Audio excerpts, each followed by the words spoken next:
Oh hey, it's nice to see you. Well, it's the end of the month, so I'm just at the bank waiting to make a deposit. But while I wait, we should talk some X-Files. Today we're looking at one of my favorite episodes in the entire series, Small Potatoes, episode 20 of season 4, debuting on April 20th, 1997, which is interesting because it debuted on 4/20, and it's the 20th episode of season 4. Small Potatoes follows our agents as they investigate a bunch of women who've all given birth to babies with tails, and the culprit of it all might be some schlubby guy who's kind of a loser. The episode opens with Amanda Nelligan, a woman who's about to give birth, and I really hope the father of the baby is able to make it in time. Is he from out of state?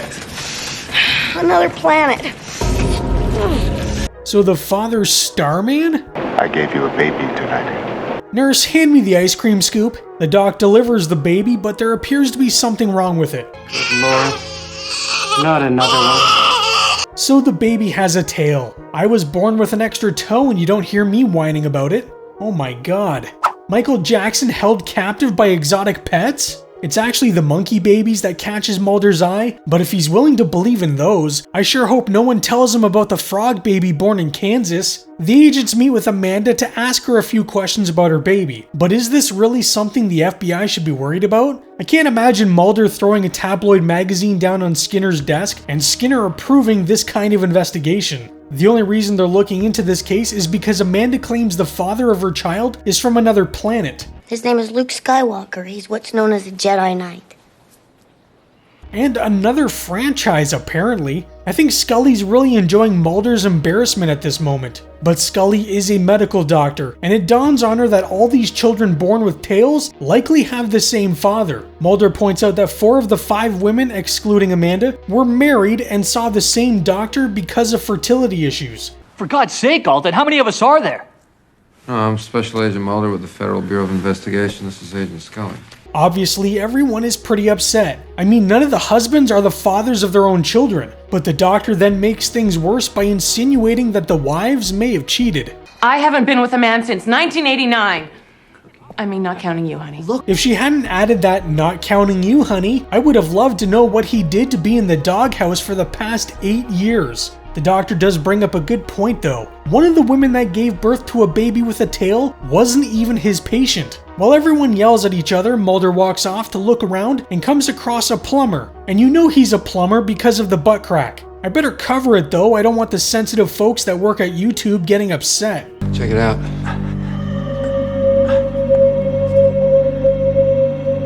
Oh my god. It turns out it actually was the plumber, or janitor, that works at the clinic named Eddie Van Blunt. The H is silent. How does a guy like this manage to get 5 different women pregnant without them even knowing? Mulder's a little stumped on this one, but Scully believes the women were all sedated and raped, which is pretty dark if true. The agents don't really have a lot to go on, but in the meantime they're gonna hold Eddie while they do a little investigating. As Eddie is being booked, he performs the old switcheroo and somehow turns into the cop processing him. I think it's starting to become pretty obvious how we got those women pregnant. Van Blunt somehow physically transformed into his captor, then walked out the door, leaving no one the wiser. My girl Scully's got it, even if she was making fun of Mulder. She shouldn't be too surprised though, they've dealt with shapeshifters before. They make their way to Eddie's home and are greeted by his father, who wants to know why the hell they're snooping around his house. They tell his father about the women and what his son has done, but Mulder is more interested in the fact Eddie's father used to be a sideshow performer. Is this you? One and the same. You want to see? No. I've never seen anyone more excited to watch old men take their pants off than Mulder. Thank you for sharing. Eddie's father goes on about his son and his medical conditions until he slips up and calls Mulder by his name, when at that point neither agent had actually introduced themselves. Although they did show their badges, so he could have said he read their names, but instead Eddie's father screws up and says Scully told him, which she didn't. This was all the proof Mulder needed to know that the father was actually Eddie. It's him. I hope this is a weekend because there's a lot of people sort of just hanging out outside. I can buy that Eddie can change form, but he can't magically change his clothing, so it shouldn't have been that hard to find him. Anyways, Eddie breaks into the home of one of the women he impregnated, and it's a good thing he remembered what her husband looked like because it could have been very awkward. Babu? Okay. Sugar patootie.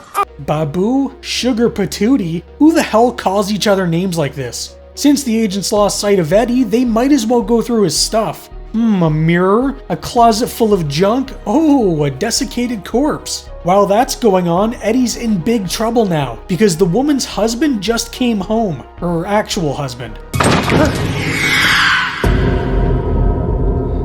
Well, at least Eddie can think on his feet. If Scully's gonna carve this dried husk, she should really throw on a dust mask. But she is pretty loosey-goosey when it comes to PPE. How long was Eddie's father up in that attic that he would become completely mummified? While Scully spouts some sciencey jargon about a strange musculature that is just under the skin, Mulder hilariously breaks off the tail and tries to hide it, like a child that got into something that they weren't supposed to. There might be something to what Scully is talking about, because this weird muscle that Eddie's father has could be how Eddie is able to change shape.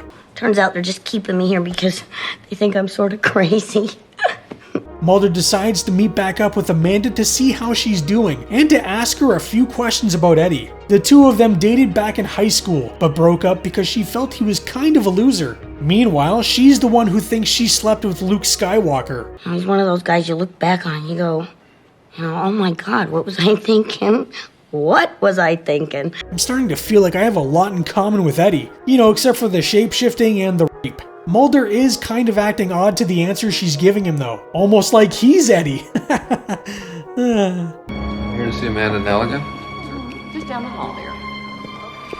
Wait a minute, a second Mulder? What if that actually was Eddie and this is the real Mulder? Things start to get really wacky as the married couple calls up Mulder, asking when they can get back into their bathroom. And Mulder, that's the real Mulder, quickly realizes that Eddie is cosplaying as him. There was a man. He looked exactly like me. Did you see where he went? Down the hall. Mulder goes into the men's locker room and handcuffs a poor guy with his pants down, thinking that he might be Eddie. Mulder seriously cannot resist the chance to take a peek. Thank you for sharing. Mulder handcuffs both men until a blood test can be done to prove which one is Eddie. Except neither are Eddie, and this little guy somehow manages to ambush him. Scully arrives and finds Mulder, claiming Eddie hit him and took off. Except Mulder's been locked in the basement. At least Eddie left him with some food. Now, I'm not about to question the intelligence of Skinner or Scully, but you'd think they'd pick up on the fact that Mulder's acting a little strange, no? There's no way Eddie would have any clue as to how to write an actual report. Spelling the Federal Bureau of Investigation wrong is one thing, but I have my doubts he'd be able to write something even remotely legible. It would be as if I wrote it. So the son wasn't a murderer, No, not at all. but he was a rapist. I entered him into. At least Skinner brings up the fact that what Eddie did was not exactly consensual. Eddie throws up some more red flags when he tries to get into Mulder's office, but can't seem to figure out which key unlocks the door. I love when Eddie looks around Mulder's office and complains that this is where his tax dollars go. I'd rather my tax dollars go to a branch of the government that investigates monsters and UFOs instead of 99% of the other things they wasted on. It's been so long since we've spoken, and I've been so lonely not hearing your sexy voice. Marty, just for you, we've lowered our rates to 40 cents a minute. Why would a guy like Mulder need to call a phone sex line? I mean, look at the man. Imagine going through your whole life looking like that. Eddie then starts to reenact a scene from Taxi Driver, and he does feel like the kind of person that would completely misinterpret what that movie was all about. Anyway, Scully is enjoying a wild Friday night when she has herself a little visitor. Scully? Is this a bad time? Eddie shows up to her door with a bottle of wine, and I'm sure he has nothing but the purest of intentions. There's something about the way she opens that bottle of wine though. Have the two of them ever just hung out and talked before? I mean Mulder and Scully, not Eddie and Scully. It's one thing to have a glass of wine and talk about stories from your youth, but what's with the romantic music?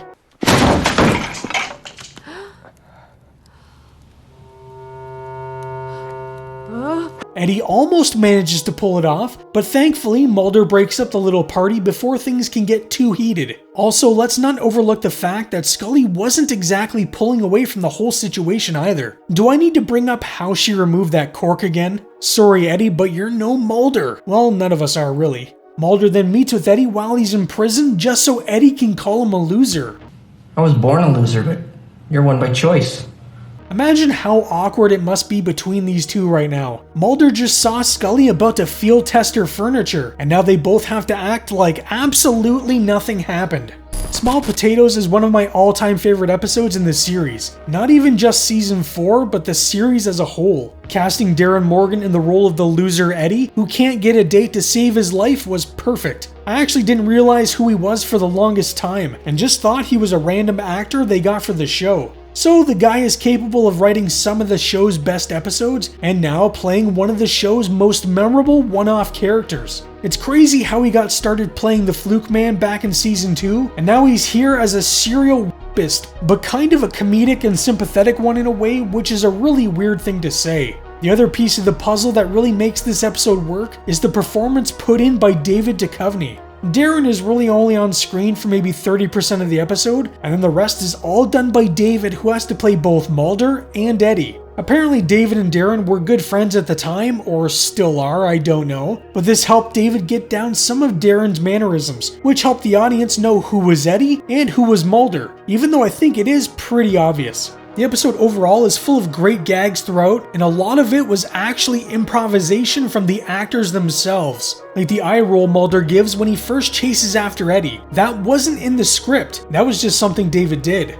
Small Potatoes was written by Vince Gilligan, who so far has been known for writing some of the show's darker episodes, like Pusher and Paper Hearts. With Small Potatoes, however, he wanted to do something a little different. Prior to coming on The X-Files, Vince had worked in film, writing 7 movies with 6 of those being comedies. Because of his background in comedy, he decided to write something a little lighter in tone, and thus Small Potatoes began to take shape. Vince went to Chris Carter and explained to him that since Darren Morgan wasn't around anymore to write some of the funnier material, he asked if he could take on that role, and Chris gave him the approval. The funny thing is, while the writing process was taking place, he knew there was only one person that would be right for the role, his longtime friend and former X-Files writer, Darren Morgan. Vince had seen Darren in a student film back when they were in school and thought he was hilarious, so he did what he could to drag Darren back out of retirement. When Darren reminisced on the conversation he had with Vince, he said, "He told me that the part was written with me in mind and that I should just be myself. So I said, well, what do I play? A kind of good-looking, handsome guy searching for true love?" And Vince goes, "No, you play a fat, ugly loser who's impregnating women, basically raping them because you were born with a tail." I said, "Oh, okay, Vince, send me the script." Then a few minutes later, he called back. He said,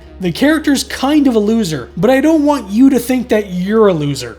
Darren said yes pretty much immediately, but after getting off the phone, began to have some doubts that he could pull it off. It had been a long time since he had done any acting, so what if he lost whatever acting ability he may have had? Obviously, things went really well in the long run, but it could have been a disaster. It's not like Darren is the most reliable person in the world. He was in the middle of writing a script about halfway through season 4, and at the last minute told him he couldn't finish it. This forced them to scramble around the Christmas break in order to get another script written. I'm actually surprised Chris Carter even allowed him to come back after pulling a stunt like that. I went into Chris and I said, "I can't finish this, please fire me."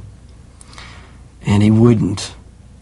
The bastard. Small Potatoes was one of Vince Gilligan's favorite scripts to write. It took him around 14 days, but as the series went on, he was given less and less time to write them, so he really had to streamline his process. In an early version of the script, the babies were born with wings and not tails. Vince did some research into if something like that could be possible, which it might be possible, but it was quickly changed to tails as they were seen as being cuter than wings. I think Vince was picturing something like the classic cherub, but in reality, it would probably look more like the Doom 3 cherub. The meat of the story was based on an actual case where a fertility doctor in Virginia was accused of impregnating some of his patients. In the 1980s, Cecil Brian Jacobson ran a reproductive genetics center in Fairfax County, Virginia. There he treated many women with fertility-related issues. One thing he would do was inject women before and after conception with a hormone called HCG. The women he treated would then come back as their bodies began to change, and he would perform standard pregnancy tests to see how everything was coming along.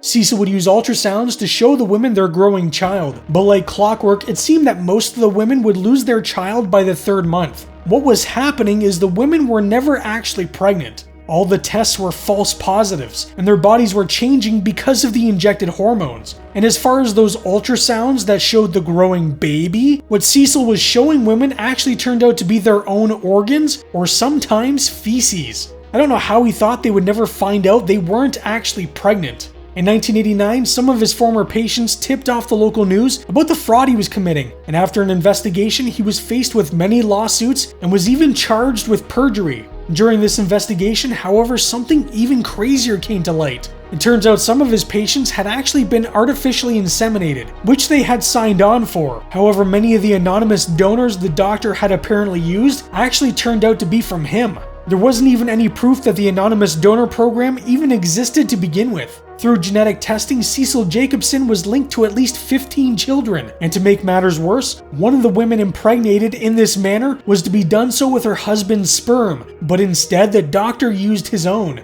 Some suspect that as many as 75 kids could have been fathered by this man, but how he thought he would get away with this, I have no idea. As crazy as all of this is, it's not even the weirdest thing he's done. In the 1960s, he claims he impregnated a baboon with his own sperm and then terminated the pregnancy after 4 months. There's no proof this ever happened, and his results have never been published in any scientific publication. But this should have been a huge red flag for anyone within the scientific community. On a lighter note, the scene between Scully and fake Mulder made Gillian a little nervous. She was worried people would think that all it takes for Mulder to get a smooch is a little wine, and this was something Vince Gilligan had worried about as well. Vince took Gillian to the side and reassured her that the two characters had such a deep history and affection for each other that it was always present just beneath the surface. He explained that the moment was more about them letting their inhibitions down slightly. This wasn't a scenario with a complete stranger, it was Mulder, her partner, a man who would do pretty much anything to protect her.